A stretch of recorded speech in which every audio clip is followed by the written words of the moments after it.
WikiLeaks' webpage constitutes a brazen solicitation to U.S. government officials, including our military, to break the law.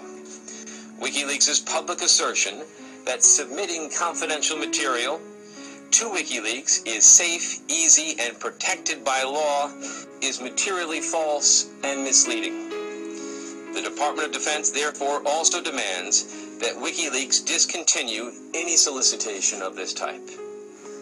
The very word secrecy is repugnant in a free and open society, and we are, as a people, inherently and historically opposed to secret societies, to secret oaths, and to secret proceedings. We decided long ago that the dangers of excessive and unwarranted concealment of pertinent facts far outweighed the dangers which are cited to justify it. Even today, there is little value in opposing the threat of a closed society by imitating its arbitrary restrictions.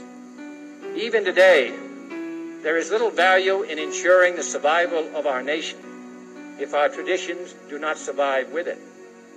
And there is very grave danger that an announced need for increased security will be seized upon by those anxious to expand its meaning to the very limits of official censorship and concealment. Official of my administration, whether his rank is high or low, civilian or military, should interpret my words here tonight as an excuse to censor the news, to stifle dissent, to cover up our mistakes, or to withhold from the press and the public the facts they deserve to know. No president should fear public scrutiny of his program, for from that scrutiny comes understanding, and from that understanding comes support or opposition, and both are necessary.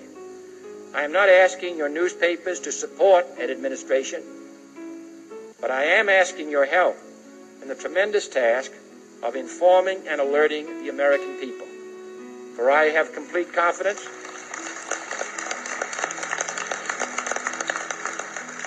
in the response and dedication of our citizens whenever they are fully informed. I not only could not stifle controversy among your readers, I welcome it. This administration intends to be candid about its errors. For as a wise man once said, an error doesn't become a mistake until you refuse to correct it.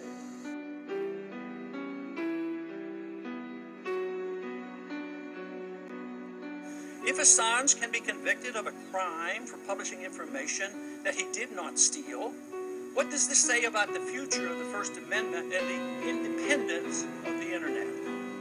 Why is the hostility mostly directed at Assange, the publisher, and not our government's failure to protect classified information? Do the American people deserve to know the truth regarding the ongoing war in Iraq, Afghanistan, Pakistan, and Yemen? Could it be that the real reason for the near universal attacks on WikiLeaks is more about secretly maintaining a seriously flawed foreign policy of empire than it is about national security? Was it not once considered patriotic to stand up to our government when it's wrong? Thomas Jefferson had it right when he advised, "Let the eyes of vigilance never be closed." And that is why our press was protected by the First Amendment, the only business in America specifically protected by the Constitution, not primarily to amuse and entertain, not to emphasize the trivial and the sentimental, not to simply give the public what it wants, but to inform, to arouse, to reflect, to state our dangers and our opportunities, to indicate our crises and our choices, to lead, mold, educate, and sometimes even anger public opinion. And it means, finally, that government at all levels must meet its obligation to provide you with the fullest possible information outside the narrowest limits of national security.